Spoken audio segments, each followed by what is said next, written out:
rise of liquid in inclined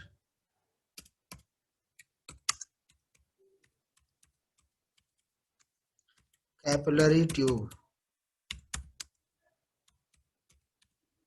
inclined capillary tube में rise in liquid क्या होगा?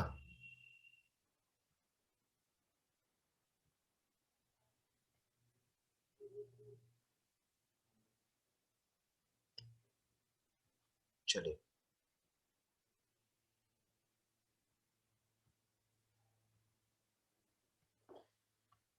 पहले एक फिगर ड्रॉ करते हैं। मान लीजिए सपोज ये कंटेनर है,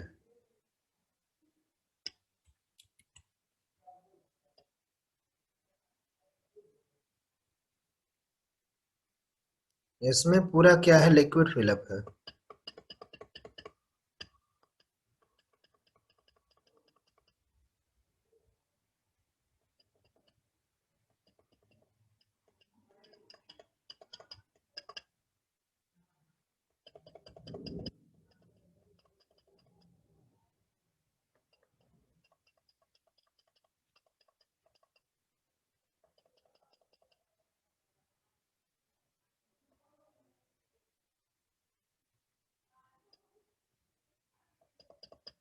ठीक, इसमें एक ट्यूब रखी हुई है हॉरिजॉन्टल और सॉरी वर्टिकल। ठीक, एक दूसरी ट्यूब इसमें इंक्लाइंड रूप में रखी हुई है। कैसे? इंक्लाइंड करके, तिरछी करके।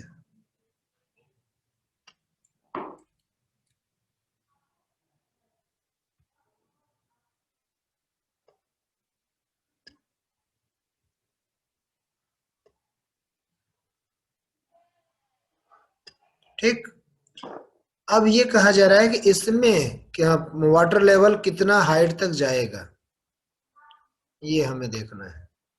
ठीक है, अब चलिए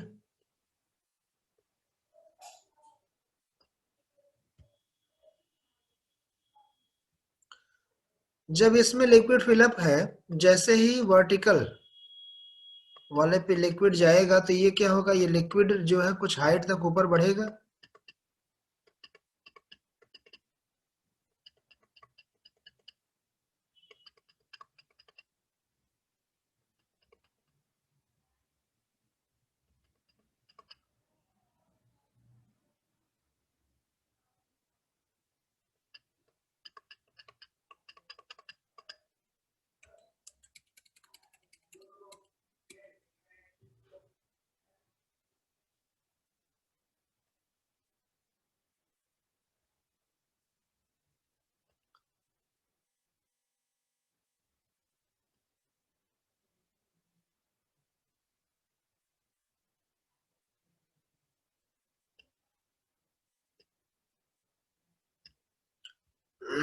यानी लिक्विड जो है कहाँ तक जाएगा, जिस लेवल तक जाएगा।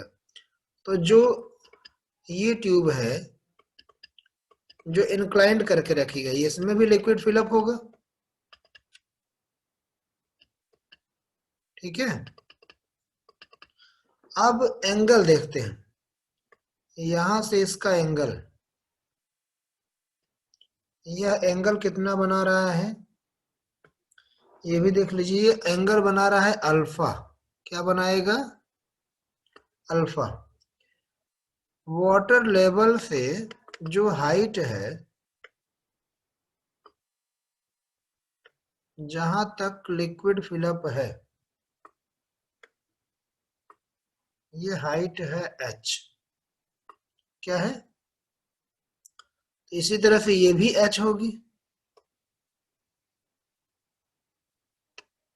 क्यों? Yes sir. भी क्या हो जाएगी, h हो जाएगी, क्योंकि ये दोनों पैरेलल हैं। अब अगर ये h हो गई, ठीक है, और यहां से एक लाइन अगर हम ड्रॉ करते हैं नीचे की तरफ,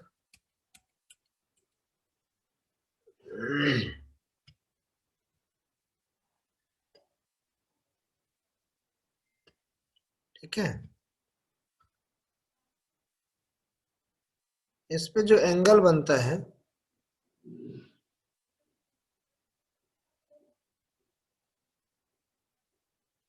अब ये एंगल क्या है, ये भी अल्फा बनेगा, अल्फा नॉट। क्या बनेगा, अल्फा नॉट। ये भी अल्फा नॉट ही होगा। ठीक, इस समय ये क्या होगी, एच, ये भी हाइट एच ही होगी। ठीक है, ड्रॉ कर लीजिए फिगर फटाफट।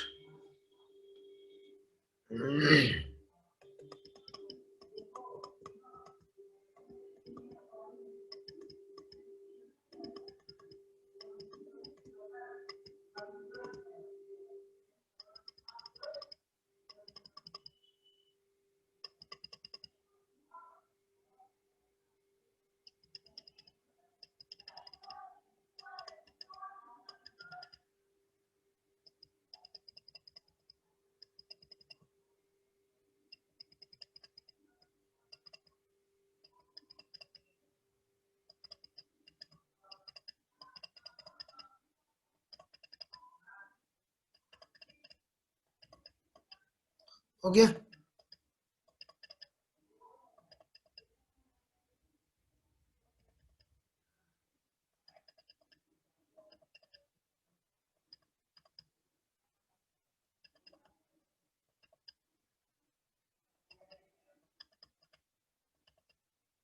हो गया सर। चलिए अब लिखते हैं फिर।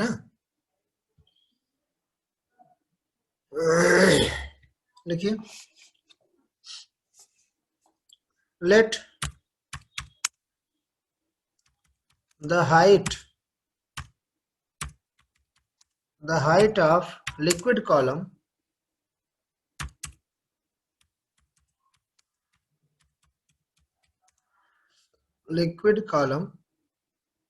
in a glass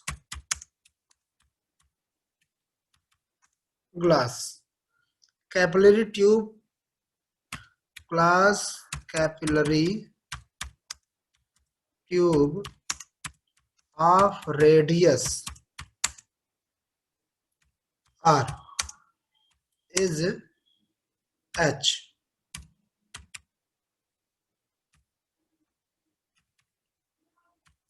अभी हम लोगों ने निकाला है, एक फार्मूला पढ़ा है। तो h इज इक्वल टू क्या होता है, यहाँ हमने हाइट भी निकाला था ना इसके पहले, h इज इक्वल टू, तो क्या हो जाएगा 2t cos थीटा। देखिए अभी हमने एक फार्मूला पढ़ा था, क्या, कि t is equal to rho g H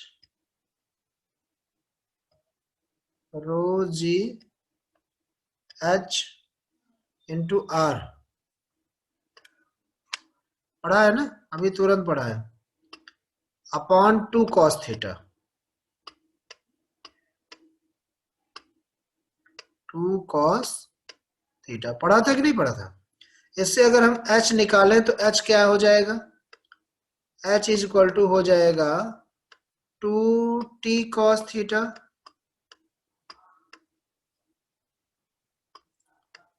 2t cos theta upon rho g और आर। हो जाएगा कि नहीं हो जाएगा। तो चलिए ये हो जाएगा 2t cos थीटा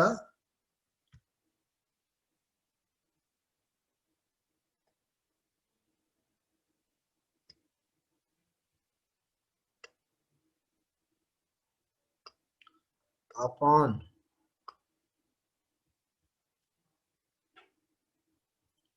ये हो जाएगा रो जी और आर।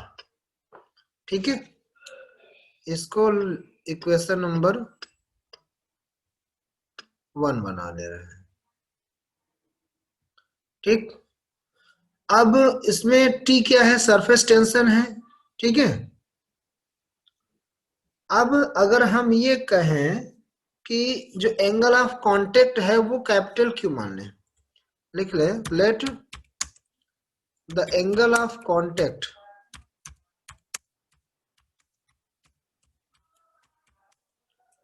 Is capital Q. ठीक है,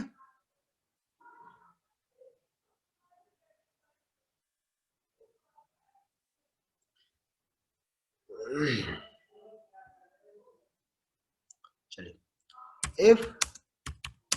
if we inclined the capillary tube, if we inclined the capillary tube, यदि कैपिलरी ट्यूब को इंक्लाइंड कर दें at angle alpha, at angle alpha with a vertical, with a vertical, then for balancing the weight, balancing the weight,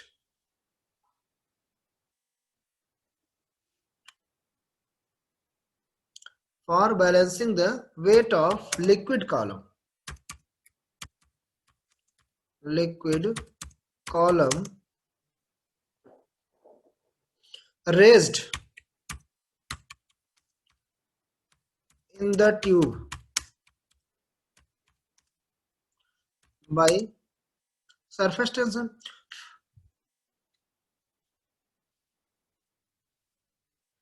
by surface tension, यानी wait को surface tension से क्या करेंगे, balance करेंगे। ठीक है, so the height in height in inclined tube will be क्या, h, height क्या होगी, यह भी h हो जाएगी। क्या हो जाएगी,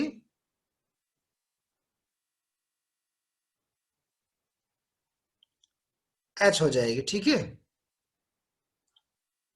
अब जो लिक्विड कॉलम इंक्रीज होगा, देखिए कहां पे भाई, यहां से ये h डैश होगा,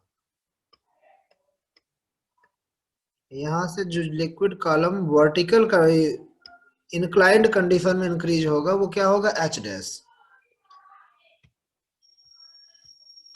चलिए लिखिए the length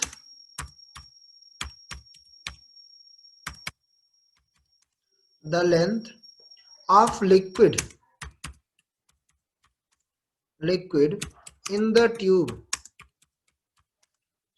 will increase to h dash। क्या हो जाएगी, ये h डैश तक इंक्रीज होगी। So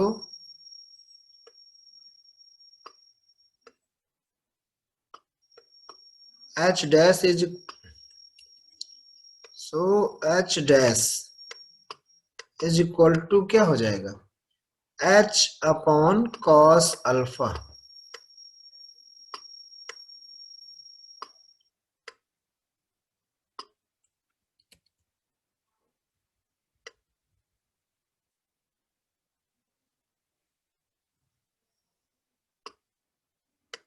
cos alpha. ठीक है, अब क्या करेंगे, यहाँ पे हम जहां h लिखा गया है वहीं क्या कर देंगे, कॉस अल्फा रख देंगे। ठीक है, ये हो गया इक्वेशन नंबर 2।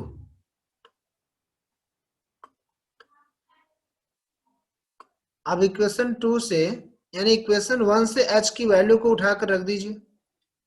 ठीक है, लिखिए फ्रॉम इक्वेशन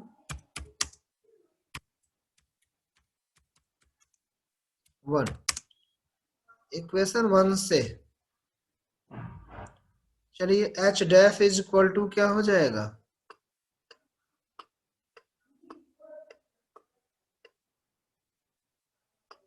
एच के स्थान पे हो जाएगा 2t cos theta, 2t cos theta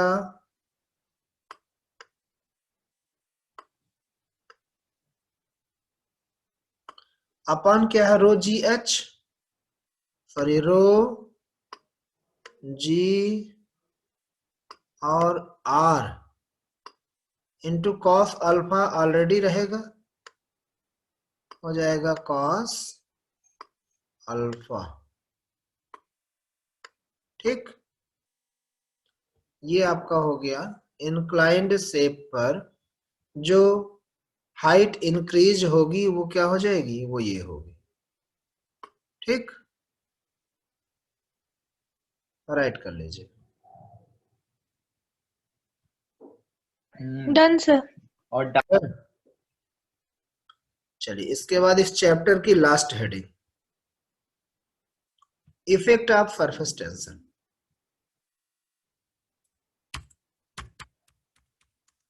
effect of surface tension.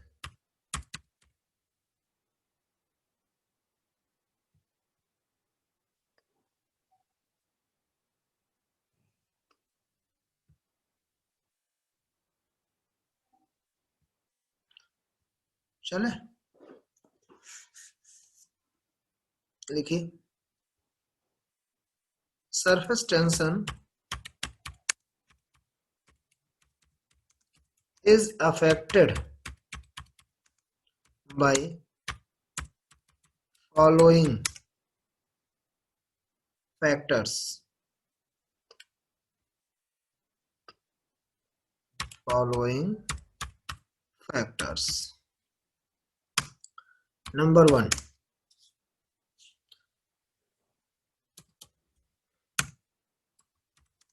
if water surface has dust, if water surface has dust,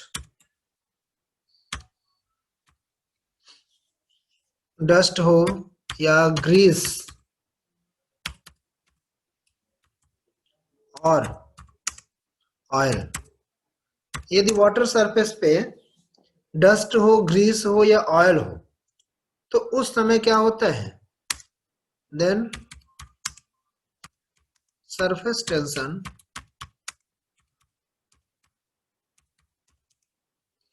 will reduce. क्या हो जाएगा, सरफेस टेंशन रिड्यूस हो जाएगा। ठीक, दूसरा पॉइंट, इफ सोल्यूट मतलब सोल्यूबल सब्सटेंस जो है, solute is very soluble,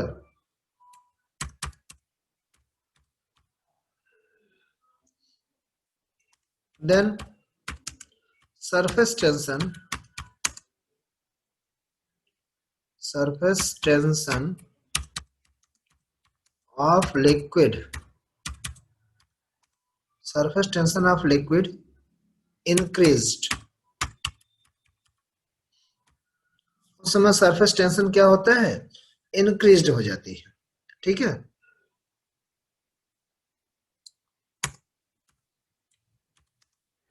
if solute is less soluble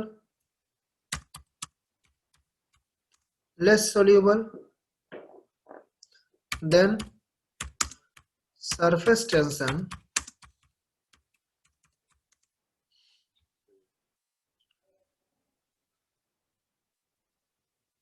क्या हो जाएगा, डिक्रीज। लेस सोल्यूबल है तो सरफेस टेंशन क्या हो जाएगा, डिक्रीज हो जाएगा। ठीक है, फोर्थ होता है टेम्परेचर का effect. When temperature of liquid is increased, then surface tension क्या हो जाएगा, will decreased. Okay,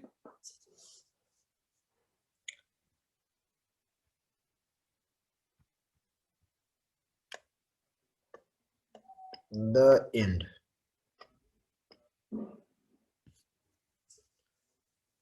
Write down.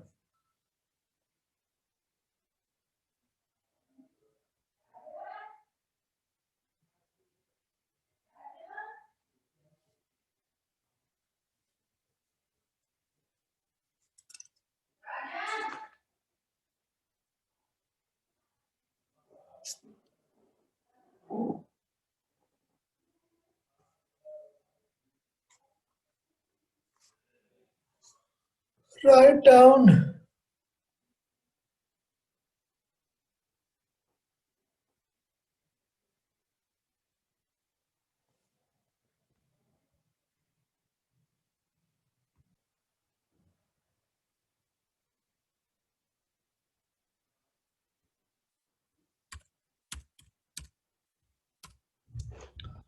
A U-shaped a U-shaped wire is dipped in a soap. In a soap.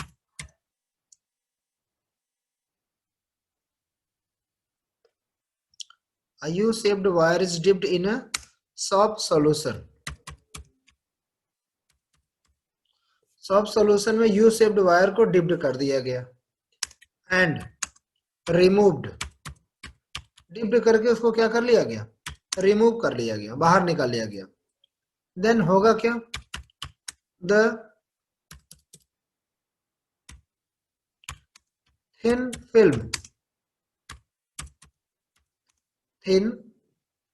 Film of soap is formed between the wire and lighter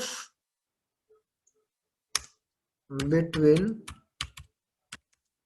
the wire and lighter support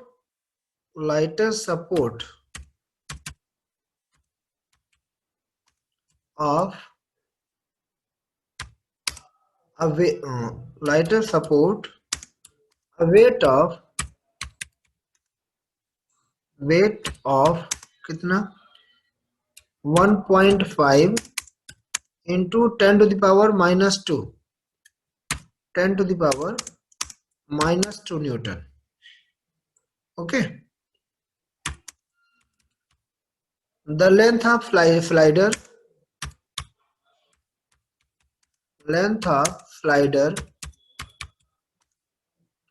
is 30 centimeter. Find करना है what is the surface tension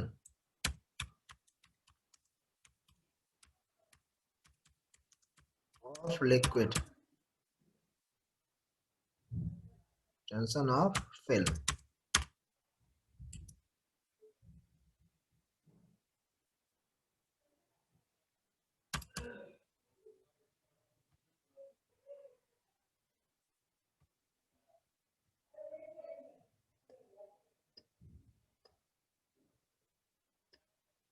ठीक, आइए solution की बात करते हैं.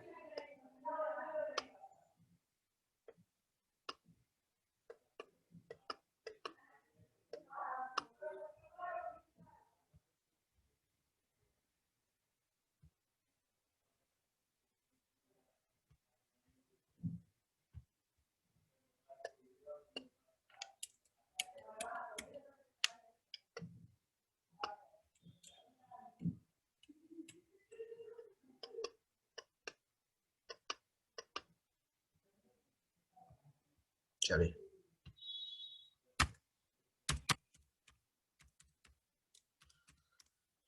अब देखिए जो वायर है उसमें क्या है कि हमने पढ़ा है, फॉर्मूला पढ़े हम, फोर्स इज इक्वल टू क्या होता है, surface tension T into to length. ठीक है, चूंकि वायर जो है वो क्या है, सोप सॉल्यूशन में डिप्ड किया गया। ठीक है, यहां लिखेंगे here there are two surface, there are two surface of the film, two free surface of the film. So then so force क्या हो जाएगा, force acting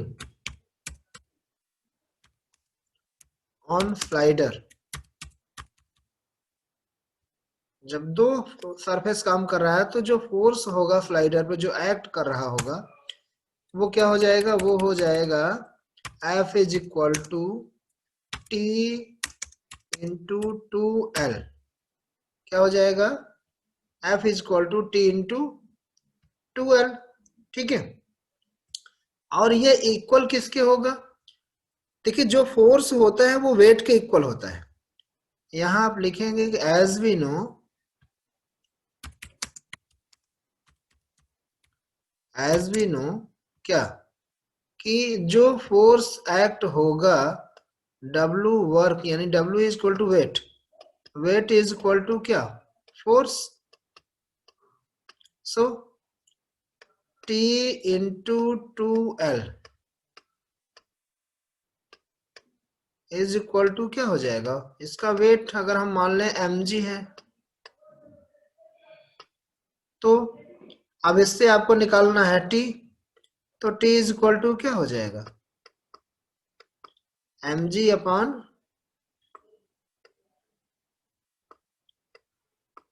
टू एल। बोलिए।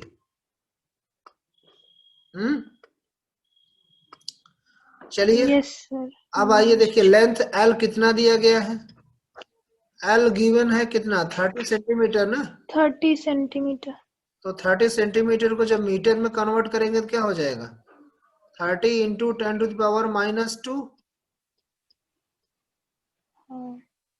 मीटर में हो गया। ठीक, मास वेट आपको दिया गया है, mg आपको गिवन है, वेट 1.5 इंटू 10⁻⁻² न्यूटन। वेट यानी mg, mg is equal to given है 1.5 इंटू 10 टू द पावर कितना, -2 2 न्यूटन। न्यूटन।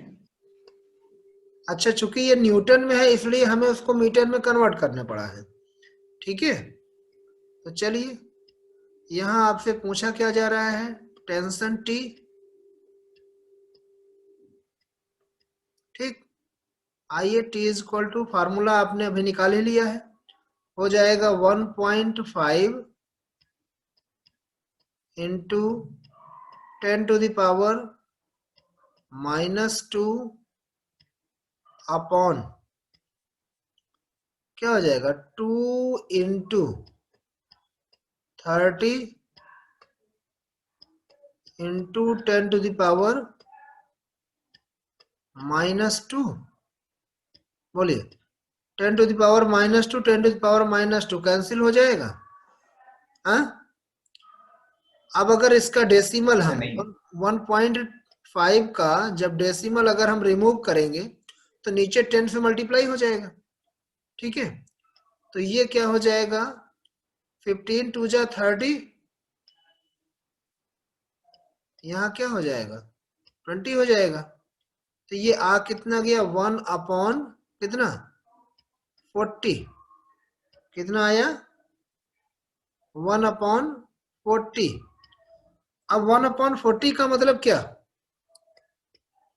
इसको अगर हम डिवाइड करते हैं तो ये कितना आ जाएगा, 1 अपॉन 4 का मतलब 0.25, और अगेन 10 से डिवाइड कर देंगे तो 0.025 0.025 यूनिट क्या होगी?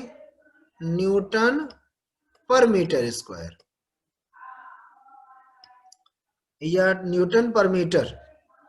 न्यूटन क्योंकि नीचे लेंथ है ना, तो यूनिट क्या हो जाएगी? न्यूटन पर मीटर। ओके, राइट कर लीजिए।